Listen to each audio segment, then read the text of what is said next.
Part 1. Whispers in the silence of power where light refuses to look. Before I speak the words that follow, I must ask you to breathe. Not just with your lungs, but with your soul. Because what we're about to explore is not just a story, but a mirror. A mirror that shows you the shadow most people spend their lives avoiding. You see, there are truths that live in the light, and there are truths that survive only in darkness, hidden not because they're evil, but because they're dangerous to those who aren't ready.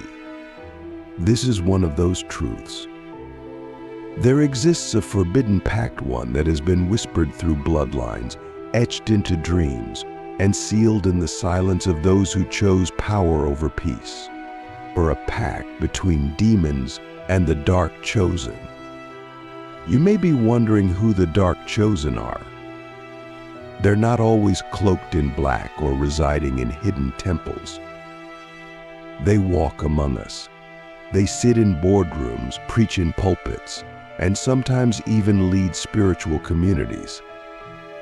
They are those who, at some point, made a decision, conscious or unconscious, to trade their light for control. And the demons? They are not simply creatures of myth. They are real, but not in the way you've been taught to fear. They are frequencies, entities of distortion, architects of illusion. They do not need to possess your flesh when they can possess your choices. This journey begins with a question. What would you trade for certainty, power, influence, or immortality? For some, the price is too high. For others, it is a bargain. And in ancient times, there were those who struck the deal, those who were offered a taste of godlike vision, command over others, charisma that hypnotized hearts, and knowledge too dangerous for the unprepared. In return, they surrendered something sacred. Not just their soul, but their ability to feel remorse, or to feel awe, to feel union. Because to walk in true darkness is not to be evil, it is to be separate from the divine. Click subscribe to this channel to get more profound insights. The dark chosen are not born, they are made, often through trauma, through betrayal, through a moment of unbearable powerlessness that fractures the psyche and opens a void.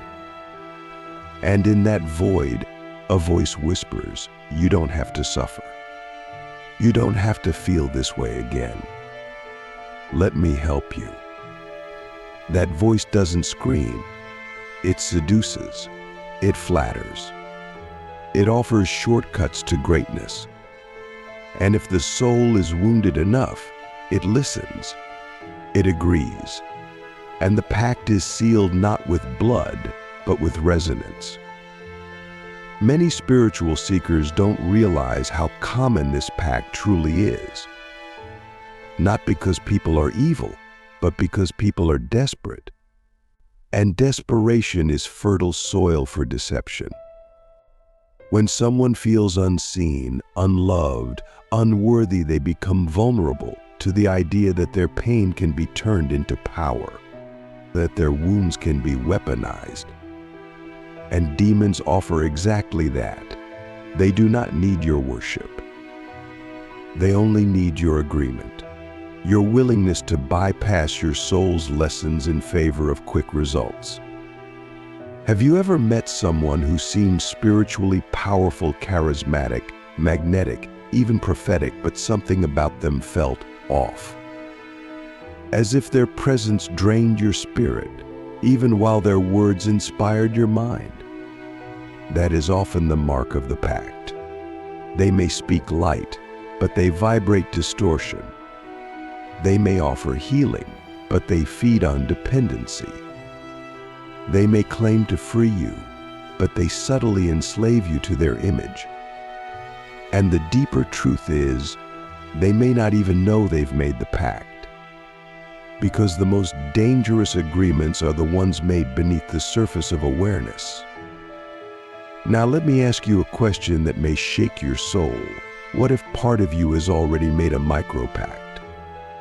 What if, in a moment of fear, you chose control over trust, image over integrity, influence over inner truth? We have all been tempted. We have all heard the whisper. Because the pact is not just made once, it is offered again and again. Every time we choose manipulation over honesty, every time we silence our intuition to be accepted, every time we pretend to be something we are not to gain power over others. The pact is not a myth. It is a psychological and spiritual phenomenon. And it is alive in this world more than ever. The forbidden pact does not only exist in esoteric circles. It exists in politics, entertainment, business, religion, even within spiritual movements.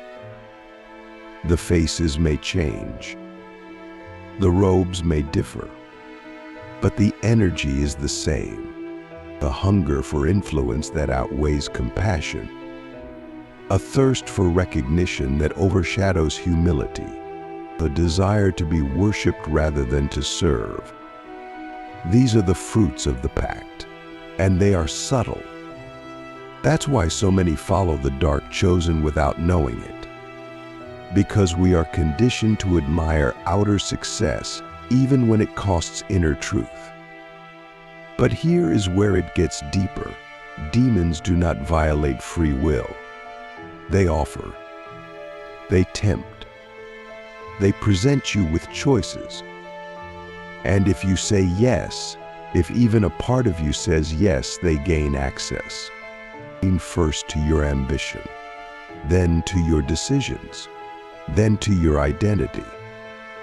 And before long, you no longer recognize yourself. You've become a mask wearing a mask, speaking words you no longer feel, chasing goals that no longer nourish. This is not possession, it is fragmentation. And it is the slow death of the soul. So how do we protect ourselves? How do we walk the path of power without falling into the pact? The answer is not fear. Fear only feeds the same forces we are trying to transcend. The answer is integrity. Radical, painful, moment-to-moment integrity. It means being willing to lose influence if it means keeping your soul. It means being willing to be misunderstood if it means staying truthful. It means checking your motives not once, but daily. Because the pact is always waiting in the shadows of your unmet needs. Ask yourself right now, where am I still performing to be loved? Where am I still controlling to feel safe? Where am I still chasing power instead of embodying presence? These questions are gateways.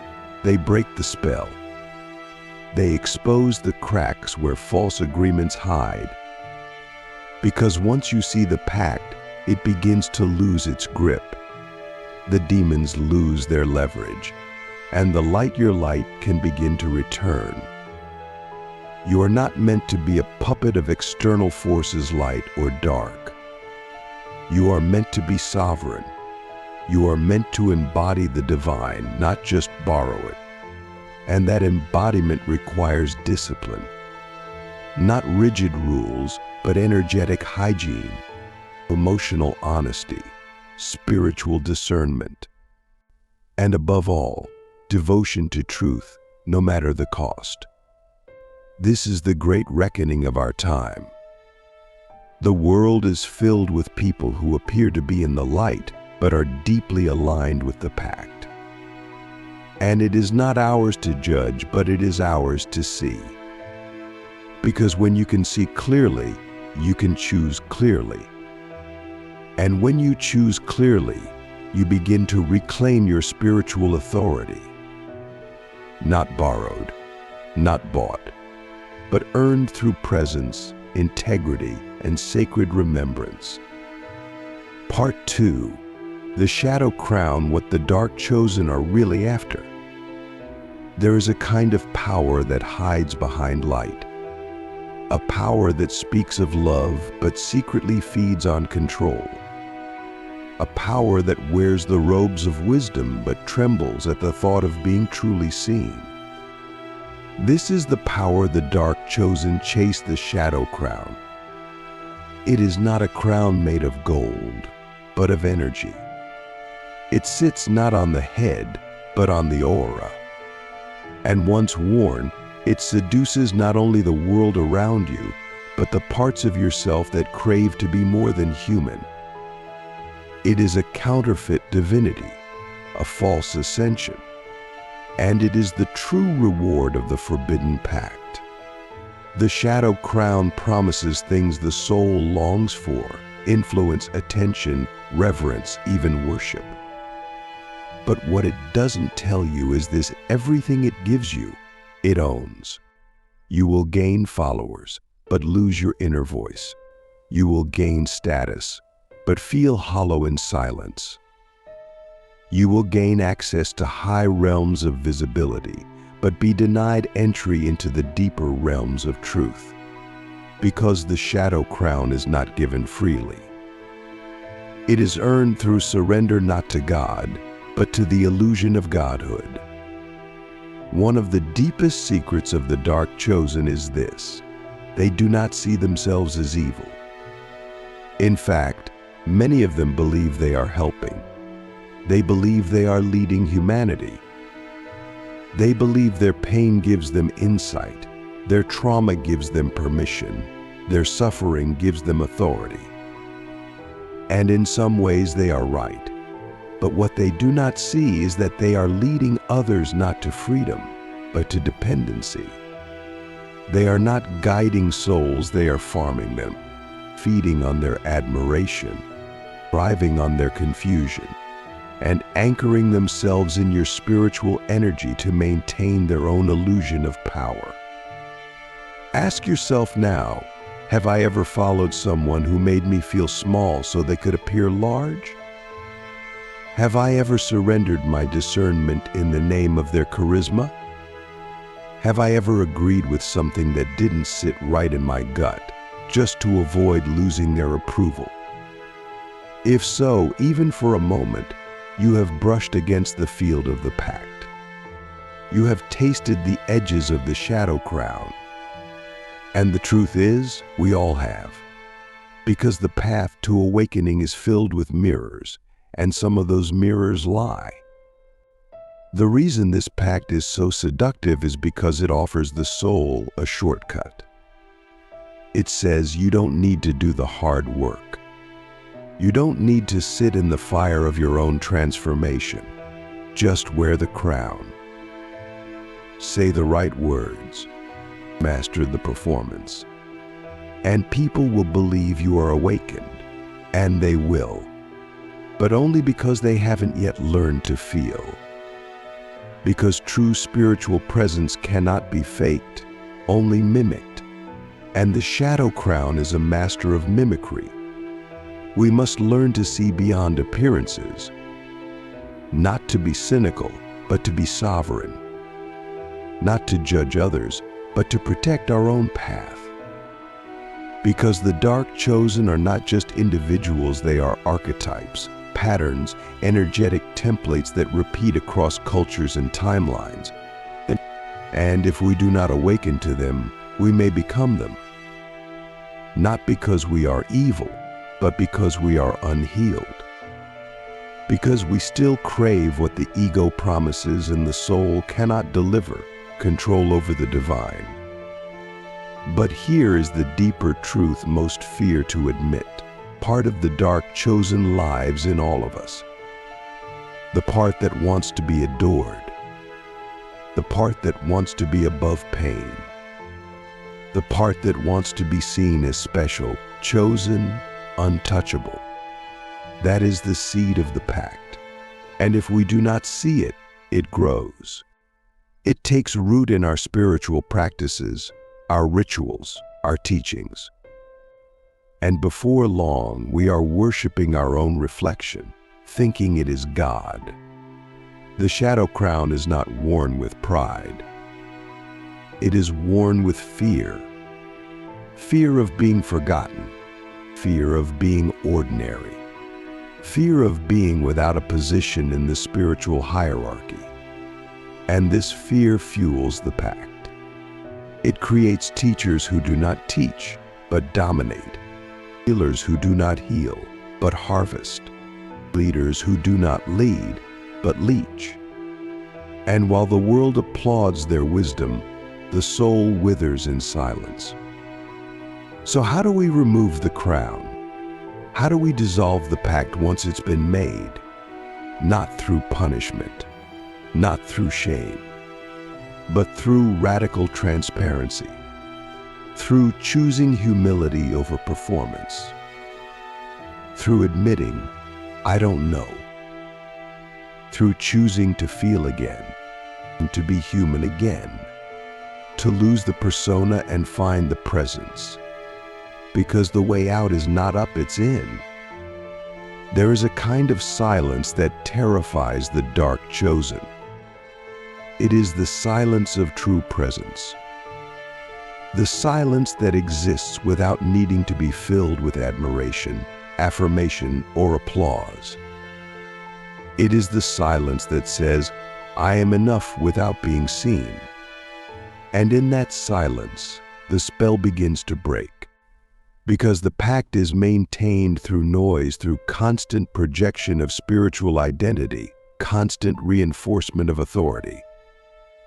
But when you stop performing, the demons lose interest, because they cannot feed on truth, only on performance. Ask yourself this: what part of me still needs to be seen to feel real? What part of me is still afraid to be invisible? That is where the shadow crown sits. And that is where your freedom begins. Because when you no longer need to be anything other than what you are in this moment, the pact loses all power. You become ungovernable, not rebellious, but radiant. Not arrogant, but anchored. The dark chosen often confuse visibility with divinity. They think the more people they reach, the more holy they become. But true divinity is not loud. It is still. It does not demand attention, it creates space. And in that space, healing unfolds, truth arrives. Real transformation begins. The kind that does not come from being told what to believe, but from remembering who you are. If you have ever been seduced by a spiritual figure who seemed to hold all the answers, ask yourself now, did they lead me back to myself or further away? Did they invite my sovereignty or ask for my submission? Did they empower my intuition or override it with their charisma? These are not questions of blame. They are questions of clarity. Because the forbidden pact is not just about who made it, it's about who still supports it, even unconsciously. The shadow crown is heavy. It isolates. It demands constant maintenance, and eventually it breaks the one who wears it. Because it is not real power. It is borrowed light, filtered through distortion. And no soul can carry that weight forever. Many of the dark chosen will fall, not because we curse them, but because truth cannot be denied forever. And when they fall, they will be invited to return not to power, but to presence, not to illusion, but to intimacy with the divine. And so we are left with a choice we must make every day. Do I seek influence, or do I seek intimacy with truth? Do I chase recognition, or do I anchor in the real? Because you cannot serve both. One will nourish your soul. The other will feed your ego until it devours you. And that is the real danger of the pact, not that it will kill you, but that it will keep you alive and hollow. This is the moment of reckoning, not just for them, for us. Because we are the ones who give the dark chosen their power. We are the ones who elevate the illusion. We are the ones who must choose differently, with our attention, with our trust, with our devotion to what is real. And when we do, the pact begins to dissolve not just in them, but in us. Part 3. The Great Undoing: How to Break the Pact and Reclaim Your Divine Authority. There is a moment in every soul's journey when the illusion begins to crack. Not because someone exposed it, but because something deeper inside you no longer agrees to keep it alive. This is the beginning of the great undoing, the sacred unraveling, the quiet yet seismic decision to no longer participate in the false. And when you reach this point, when your heart begins to whisper, there must be more than this, you are standing at the edge of the pact. Not just the pact made by others, but the pact you may have made with yourself, to be safe, even at the cost of your truth. The first step in breaking the forbidden pact is to locate where it lives inside you. Not outside, not in the world, not in the leaders you once followed, but in the subtle places where your soul compromised its own voice. It may appear as a smile you wear when you want to scream, a posture of wisdom you maintain even when you feel lost, a need to stay positive when your spirit is asking you to grieve. These fragments are the currency of the pact, and to dissolve it, you must gather them, all of them, and bring them home. You do not break the pact by attacking others. You break it by reclaiming yourself, piece by piece, truth by truth, breath by breath. You stop pretending. You stop performing. You stop trying to be someone who never needed to exist in the first place. And when you do, something ancient begins to return to you, something holy, something unshakable, your divine authority. Divine authority is not thunder. It is not spectacle. It is not domination. Divine authority is the quiet knowing that you are what you've been searching for. It is the ability to stand in the center of your being and say, I do not need to be chosen, I already am.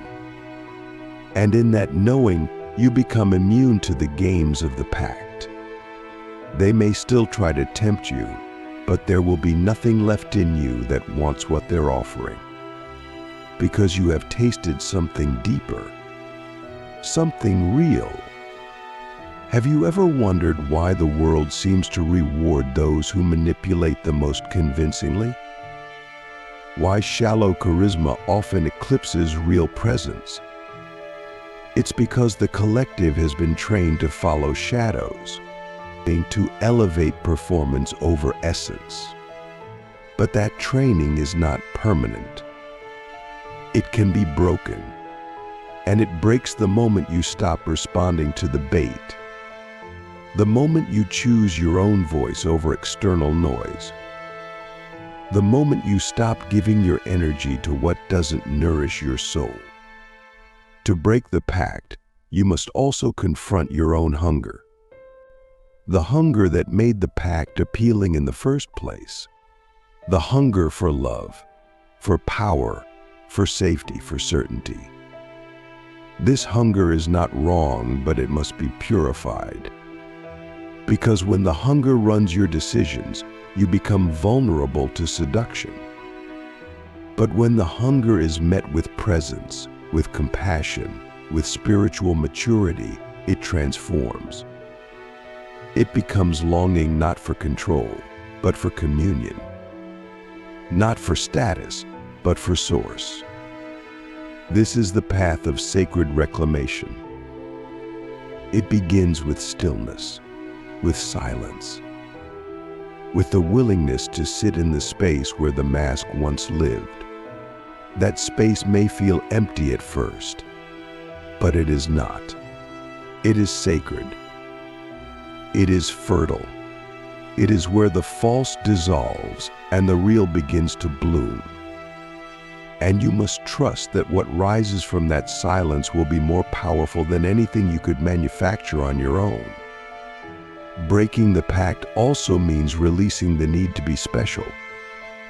This is one of the most difficult steps, because in a world obsessed with hierarchy, being special feels like safety. But it's not. It's a trap. The truth is, you are not special. You are sacred. And sacredness does not need to compete. It does not need to be above or below. It just is, fully, radiantly, unapologetically. Ask yourself right now, where am I still trying to be extraordinary to avoid being fully human? Because the pact often hides in our addictions to image and identity. And the moment you let yourself be human, messy, raw, real, you begin to glow with something more powerful than perfection: authenticity. And authenticity is unmarketable. It can't be sold. It can't be copied. It can only be felt. And that is why it is the most dangerous force to the pact. You will know the pact is breaking when your need to prove dissolves, when your urge to perform fades, when you no longer chase approval, but sit in your own presence like a throne. You will feel lighter, but not empty, stronger, but not hard, more open, yet more protected, because you are no longer leaking energy into the illusion. You are no longer trading truth for attention. You are no longer outsourcing your divinity to anyone who claims to have the answers. There is a holy loneliness that comes with this phase, or a sacred solitude, because the world you once belonged to no longer recognizes you, and you no longer recognize it. But this is not abandonment, it is ascension. It is the shedding of every false connection that was rooted in the pact. And as those cords fall away, something beautiful emerges: soul-aligned relationships, energetic resonance, community built not on agreement, but on authenticity, love that does not bind, but liberates. You may lose followers, you may lose status, you may lose people who only loved your mask, but you will gain yourself, you will gain your peace. You will gain a clarity so sharp, it slices through every lie you were taught to believe. And in that clarity, you will see the world differently, not as a place to conquer, but as a temple. Not as a game to win, but as a dance to enter. Not as a threat, but as a mirror. The final step in breaking the pact is this: you must speak, not just with words, but with your life. You must embody what others are afraid to say. You must walk with such integrity that your presence becomes an exorcism, that your silence becomes a sermon, that your joy becomes a rebellion against the systems that thrive on suppression. This is not about converting anyone. It's about becoming so real that illusion cannot survive in your field. You are no longer a seeker. You are a rememberer. You are no longer waiting to be chosen. You are choosing yourself. You are no longer hungry for borrowed power. You are feasting on the divine within. And as you rise in this way, you become a living antidote to the pact, a disruption, a healing, a homecoming. Let me ask you one final question, the kind that echoes in eternity. What would happen if you stopped hiding the part of you that never agreed to the lie? What would happen if you lived not as a persona, not as a brand, not as a mask, but as a soul on fire with truth? That version of you is not a fantasy. That version of you is who you were before the pact, and they are waiting for you, patiently, powerfully, silently. You don't need to fight the darkness. You only need to stop feeding it. You don't need to prove your worth. You only need to stop forgetting it. And when you do, the pact ends. The demons leave. The illusions collapse. And what remains is something no pact can ever touch: your eternal, sovereign, divine self. This is the great undoing. This is the holy rebellion. This is the return. You are home now.